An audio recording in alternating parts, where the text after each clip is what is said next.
재물은 어디에서 오는가? 살다 보면 돈 때문에 비굴해지는 순간이 있습니다. 자식에게 뭐 하나 더 해주고 싶어도 통장 잔고를 먼저 확인해야 하고, 노후를 생각하면 앞이 캄캄해 한숨이 깊어지는 그런 날 말이죠. 쉰 중반의 미선 씨는 요즘 밤잠을 설칩니다. 남들처럼 악착같이 살았는데 왜 내 주머니는 늘 비어 있고 복은 나를 피해가는 것만 같을까요? 그녀는 새벽같이 일어나 가게 문을 열면서도 마음 한구석엔 차가운 바람이 붑니다. 부처님, 열심히 공덕을 쌓으면 부자가 될 수 있나요? 우리는 흔히 불교가 무소유만을 강조한다고 생각합니다. 하지만 부처님께서는 재물을 모으는 것을 무조건 경계하신 것이 아니라 어떻게 모으고 어떻게 지켜야 복덕이 되는가를 명확히 가르쳐 주셨습니다. 오늘은 당신의 삶에 저절로 재물의 물길이 트이게 하는 그 비밀스러운 지혜를 나누려 합니다.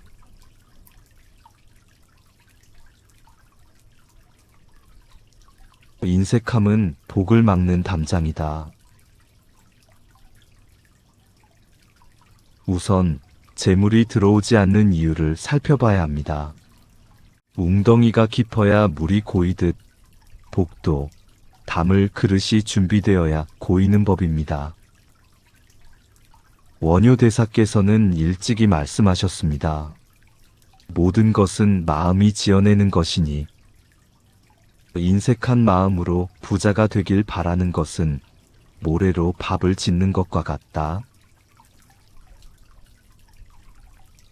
미선 씨는 가게를 찾아오는 손님 한 명 한 명을 돈으로만 보았습니다. 하지만 부처님의 지혜는 다릅니다. 재물은 사람을 타고 흐르는 에너지입니다. 진국사 스님께서는 말씀하셨지요. 남의 주머니를 채워주려는 마음이 비로소 내 주머니를 채우는 씨앗이 된다. 내가 먼저 정성을 다해 베푸는 보시의 마음이 곧 재물의 마중물이 된다는 뜻입니다. 인색함의 담장을 허물 때 비로소 천하의 복덕이 당신의 마당으로 흘러들어옵니다.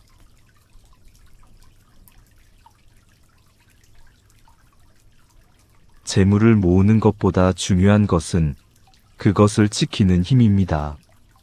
아무리 많은 물을 부어도 항아리에 금이 가 있으면 소용없듯이 말이죠. 부처님께서는 아함경에서 재물을 모으는 지혜로운 방법을 이렇게 비유하셨습니다.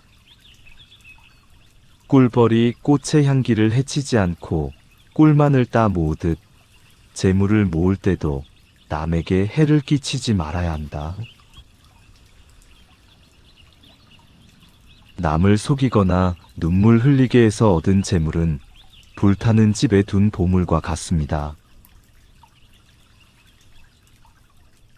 의상대사의 법성계에 흐르는 지혜처럼 나와 남이 둘이 아님을 깨달아야 합니다. 내가 정당하게 번 돈이 남에게도 이로울 때 그 재물은 비로소 복덕이라는 단단한 갑옷을 입고 당신 곁에 머뭅니다. 이것이 바로 부처님이 강조하신 지계, 즉 올바른 삶의 태도가 가져다주는 경제적 자유의 기초입니다.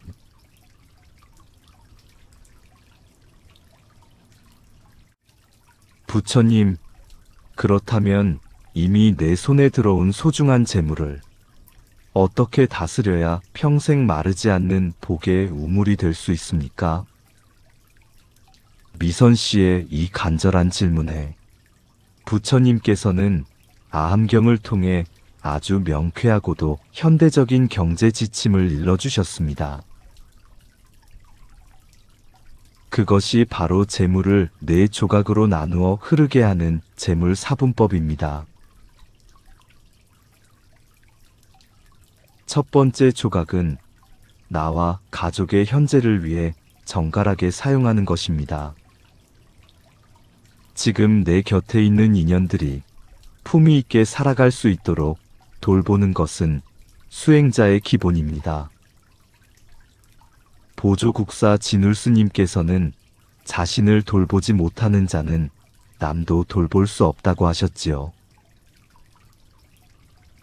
오늘 가족과 나누는 따뜻한 밥 한 끼는 낭비가 아니라 가장 가까운 부처님께 올리는 공양입니다. 두 번째 조각은 나의 생업과 사업을 확장하는 씨앗으로 쓰는 것입니다. 이것은 오늘 먹을 양식이 아니라 내일 더 큰 수확을 거두기 위해 땅에 심는 씨종자와 같습니다. 내가 하는 일의 설비를 고치고 새로운 기술을 배우고 더 좋은 재료를 준비하는 데 투자하는 것이죠.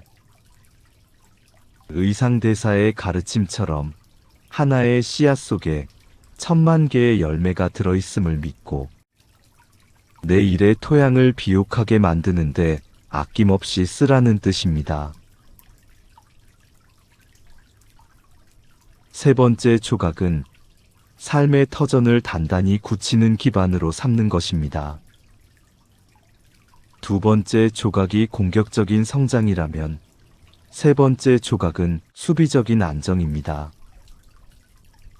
예상치 못한 풍파가 닥쳐도 내 삶이 흔들리지 않도록 자산의 뿌리를 깊게 내리는 것이죠.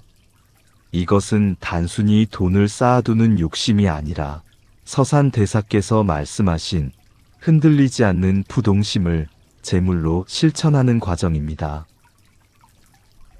기반이 단단해야 큰 재물이 들어와도 그릇이 깨지지 않습니다. 마지막 네 번째 조각은 보시를 통해 자비의 저금통을 채우는 것입니다. 재물은 나를 거쳐 타인에게 흐를 때 비로소 복덕이라는 이름으로 바뀝니다. 나보다 어려운 이웃의 눈물을 닦아주고 세상의 밝은 곳을 위해 나누는 이 한 조각이 결국 내 인생의 가장 든든한 보험이 됩니다. 정관 스님께서는 말씀하셨습니다. 나누는 복은 줄어들지 않고 우주의 창고에 쌓여 당신이 가장 힘들 때 가피로 돌아온다. 미선 씨는 가슴이 뭉클해졌습니다.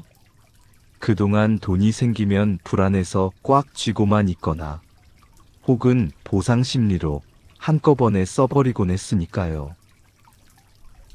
부처님이 말씀하신 사분법은 재물을 가두는 둑이 아니라 사방으로 맑은 물이 흐르게 하는 수로였습니다. 정관 스님께서는 말씀하셨습니다. 흐르는 물은 썩지 않고 나누는 복은 줄어들지 않는다. 이 사분법을 실천하는 순간 당신의 재물은 단순한 숫자가 아니라 세상을 이롭게 하는 거룩한 복덕의 에너지로 탈바꿈합니다. 내 주머니에 들어온 돈이 나를 거쳐 타인의 눈물을 닦아줄 때 우주는 감동하여 더 큰 재물의 물줄기를 당신에게 보내줄 것입니다.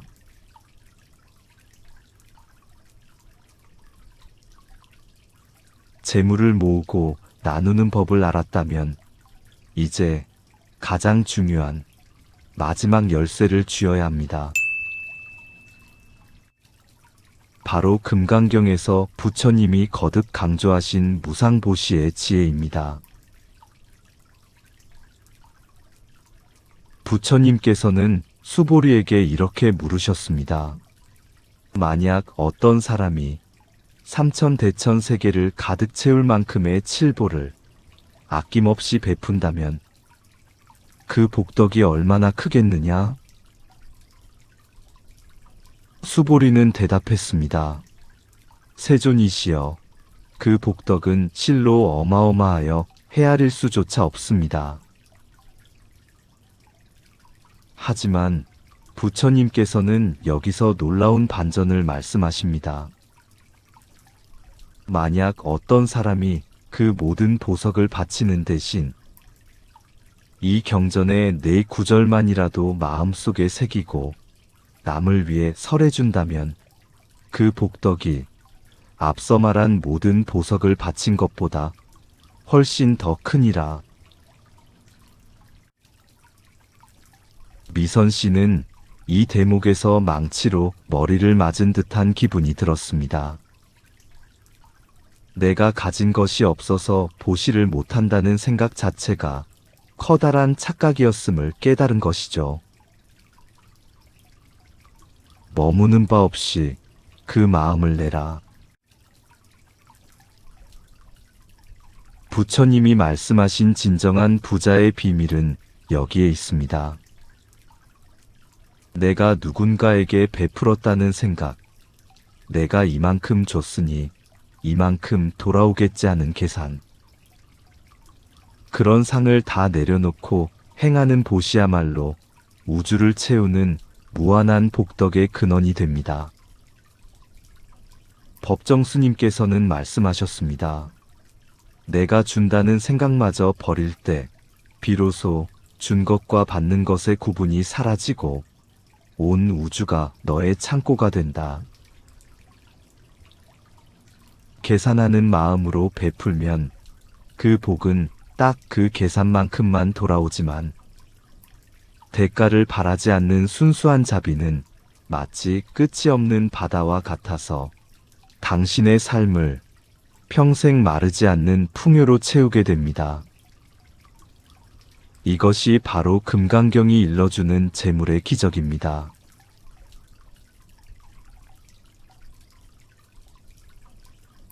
그렇다면 법정 스님께서 강조하신 무소유는 재물과 상충하는 것일까요? 아닙니다. 스님께서 말씀하신 무소유는 아무것도 갖지 말라는 뜻이 아니라 내게 꼭 필요한 것만을 선택하는 지혜입니다. 미선 씨는 이제 깨닫습니다. 필요 이상의 욕심이 오히려 눈을 가려 기회를 놓치게 했다는 것을요. 정관 스님의 말씀처럼 콩 한 알에 깃든 우주를 감사히 여길 줄 알 때 비로소 큰 재물을 다룰 그릇이 형성됩니다. 이미 가진 것에 감사할 때 우주는 당신에게 더 줄 준비를 합니다.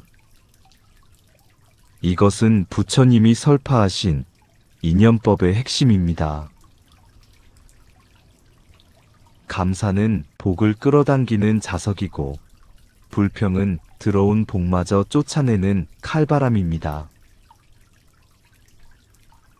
당신의 식탁 위에 놓인 소박한 밥상에 지극한 감사를 올리는 순간 재물의 신은 이미 당신의 문을 두드리고 있습니다. 여러분, 부처님의 말씀은 명확합니다. 재물은 쫓아가는 것이 아니라 당신이 복덕의 그릇이 되었을 때 저절로 찾아와 고이는 것입니다. 오늘 밤 잠들기 전 마음의 밭에 이 문장을 새겨보세요. 나는 타인에게 이로움을 주는 존재이며 우주의 무한한 풍요를 받을 자격이 있다. 경어 선사께서 말씀하셨듯 깨달은 자의 삶에는 걸림이 없습니다. 재물 또한 당신의 수행을 돕는 귀한 도반이 될 것입니다. 당신의 정직한 땀방울과 자비로운 마음이 만나 머지않아 큰 복의 강물을 이루기를 두 손 모아 기원합니다.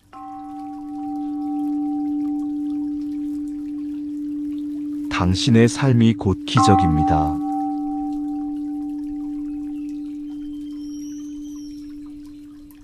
성불하십시오.